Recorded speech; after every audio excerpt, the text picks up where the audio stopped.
वक्रतुंड महाकाय कोटि सूर्य समप्रभ निर्विघ्नं कुरु मे देव सर्वकार्येषु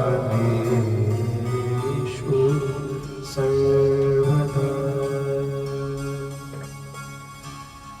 या देवी सर्वभूतेषु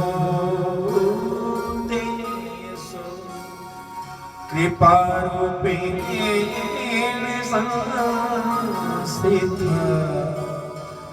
नमस्तस्यै नमस्तस्यै नमस्तस्यै नमो नमः।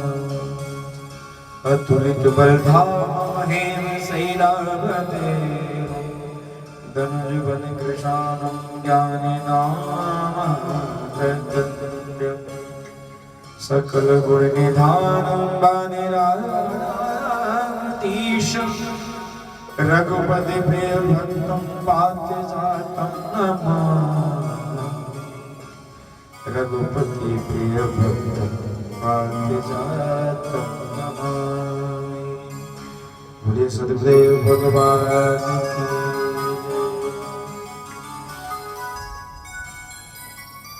बड़े प्रेम से बोलिए श्री वृंदावन बांके बिहारी लाल की जय। प्रिय भक्त, जैसे परम शक्तिशाली अमृत को बिना जानकर पीने पर भी अमृता प्राप्त हो जाती है, ठीक उसी प्रकार से यदि अनजाने में भी कोई व्यक्ति भगवान का नाम स्मरण जप भजन कीर्तन कर ले, उसे भी फल अवश्य मिले।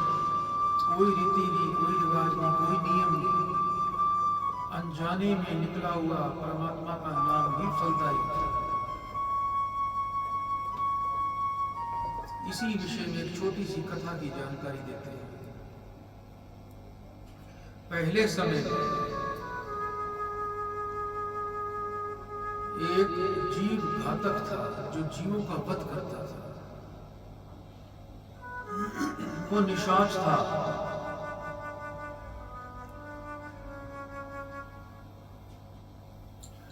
वो अपनी गृहस्थी के लिए प्रतिदिन शिकार के लिए जाता था। उसी से वो अपने परिवार का पालन पोषण करता था।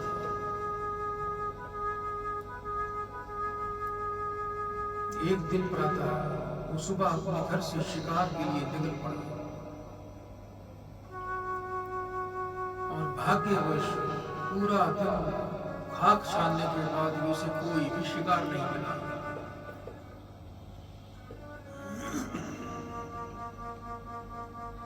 सूर्य अस्त होने को था।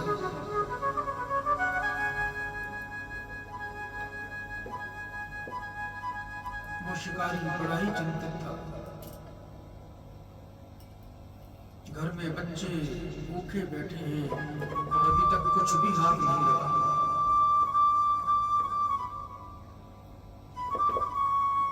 सायंकाल एक वृक्ष के ऊपर वो छिपकर बैठ गया कि सामने तालाब है, कोई ना कोई तो पानी पीने अवश्य आएगा, उसे ही मारकर मैं घर ले जाऊंगा।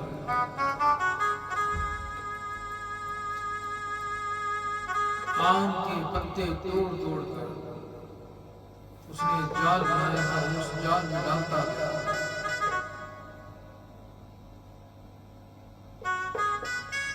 संयोगवश एक प्यासी हिरनी वहां आई।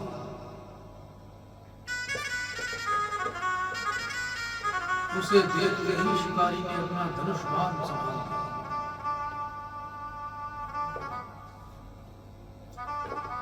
जब हिरनी ने शिकारी को देखा कि ये तो मुझे मारना चाहता है। हिरनी बोलती है कि हे भाई, तुम मुझे क्यों मार रहे हो? मैंने तो अब तक कोई भी अपराध नहीं किया।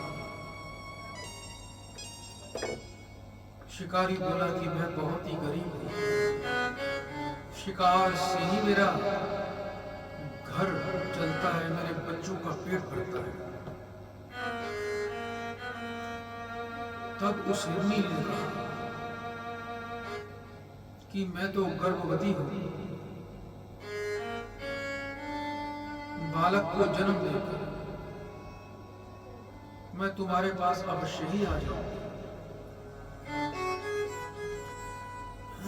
और भी एक हष्टपुष्ट हिरनी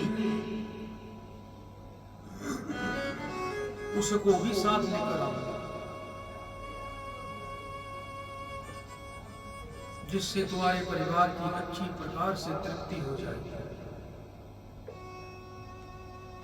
तब वो शिकारी बोला कि हे हिरनी, मैं तेरा कैसे विश्वास करूं कि तुम लौट के आ जाओ? तब हिरनी बोली, मैं शपथ लेती हूं कि मैं अवश्य ही वापस आऊंगा। जिस प्रकार से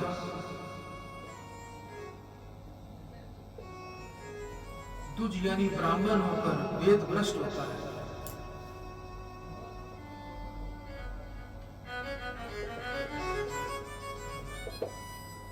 वो संध्या से रहित होता है, सत्य शौचहीन होता है, जो पाप उसको लगता है वह मुझे लगेगा यदि मैं तुम्हारे पास नहीं आऊंगी या अपने वचन को पूरा नहीं करूंगी। सूतक में भोजन करने वाला, वेद को बेचने वाला, मृत की शैया लेने वाला, इनको जो पाप लगता है वह पाप मुझे लगे यदि मैं तुम्हारे पास लौट के ना आऊं।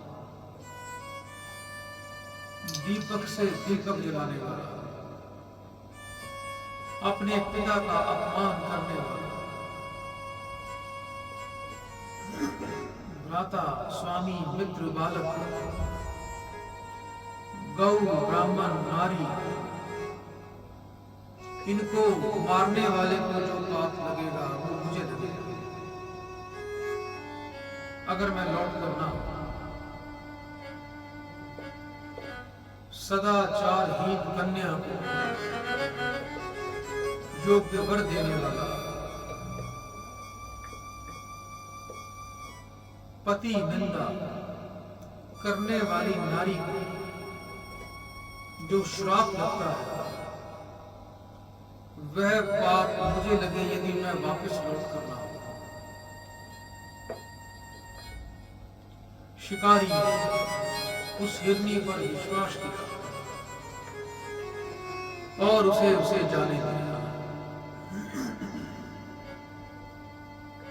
एक पहर के बाद फिर एक हिरनी आई, उसको भी शिकारी ने मारना चाहा, पर वह भी शपथ खाने लगी। शिकारी ने उसको भी छोड़ दिया। एक पहर रात और बीतने पर एक पुष्ट शरीर वाला हिरन आया। उसे देखते ही शिकारी ने अपना धनुष उठा लिया। जैसे ही उसे मारने लगा, हिरन दीन होकर उससे प्रार्थना करने लगा और कहा कि मुझे छोड़ दो। तब शिकारी बोला, अरे दुष्ट, मैं तुम्हें नहीं छोड़ूंगा। हिरण बोला कि हे भाई, अभी मेरे आगे आगे हिरनी भी तो गई है, आपने उनको क्यों छोड़ा है? तब शिकारी बोला कि हिरनी तो शपथ खाकर गई है और मुझे वापस आने का वचन देकर गई है। तब हिरन शिकारी से बोला, मैं भी शपथ खाता हूं, जिस प्रकार से पति को ठगने वाली स्त्री, मित्र को धोखा देने वाला पुरुष, गुरु से द्रोह करने वाला शिष्य, कुआं, तालाब, धर्मशाला, मंदिरों को नष्ट करने वाला, संध्या होते ही मदिरा का पान करने वाला, स्त्रियों में आसक्त रहने वाला, सदैव दूसरों की निंदा करने वाले को जो पाप लगे वह पाप मुझे लगे यदि मैं वापस लौट के ना आऊं। वेद पुराण शास्त्रों की निंदा करने वाला, क्षत्रिय होकर संग्राम को छोड़ने वाला, मदिरा का व्यवसाय करने वाला, कन्या को बेचने वाला, ब्राह्मणों की निंदा करने वाला, गौ ग्रास न देने वाला, अतिथि का सत्कार न करने वाला, अपवित्र भोजन को ग्रहण करने वाला, देवी देवताओं की निंदा करने वाला, उसे जो पाप लगे वह पाप मुझे लगे यदि मैं लौट गया। अब उस शिकारी ने उस हिरण को भी छोड़ दिया। मन में अब शिकारी विचार करने लगा कि आज का दिन ना जाने उस परमेश्वर की क्या कृपा है, संयोगवश उस दिन शिव चतुर्दशी थी। शिकारी ने उसने पूरा दिन भोजन नहीं किया, इसलिए उसका व्रत हो गया। पूरा दिन उसे कहीं कोई कुछ नहीं मिला। रात्रि पर्यंत ठंड के कारण उसे निद्रा भी नहीं आ रही थी। ये उसका जागरण हो गया। रात भर वो ठंड से कांपता हुआ उसके मन से ओम नमः शिवाय शिव शिव निकलता रहा। ये उसका नाम उच्चारण हो गया। आम के पत्ते तोड़कर अपने जाल को ढकने के उद्देश्य से डालता था। ये उसका पूजन था। भाग्य से जाल के नीचे एक शिव की मूर्ति भी थी। प्रातः काल होते ही उस सद्बुद्धि को, उस शिकारी को सद्बुद्धि की प्राप्ति होती। और वो क्या देखता है कि हिरण भी हिरनियों के साथ आ रहा है। और पास आकर हिरण और हिरनियों ने कहा कि हे भाई शिकारी, हम सब अपने वचन के अनुसार आपके सामने उपस्थित हो गए। आप हमें सबको मार दो और ले जाओ और अपने परिवार को पालो, उनकी रक्षा करो। शिकारी कहता है कि हे भाई हिरण, हे बहन हिरणी, आज से तुम मेरे गुरु हो। मैं आपको कभी भी हानि नहीं पहुंचाऊंगा, बल्कि मैं तो आपको पूजूंगा, आपको गुरु मानूंगा। आपने ही मेरी आंखें खोल दी।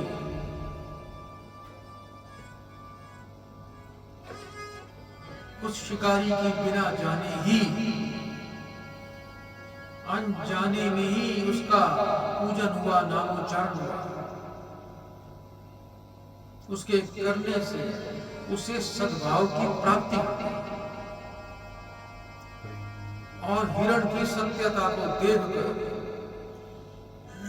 शंकर जी भी प्रसन्न हो गए तथा शिकारी और हिरणियों को, हिरण को आशीर्वाद दिया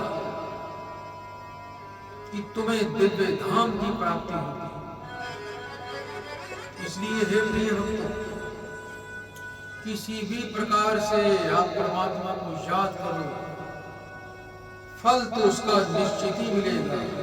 चाहे मन से करो, चाहे अपनी जबान से करो, चाहे ध्यान लगा के करो या ध्यान लगा के ना करो, किसी भी रूप में यदि आपके मुख से परमात्मा का नाम निकलता है, कोई भजन हो जाता है, कोई कीर्तन हो जाता है, उसका फल तो आपको अवश्य ही मिलेगा। उसे कोई रोक नहीं सकता, कोई टाल नहीं सकता। भाव शुद्ध होने चाहिए।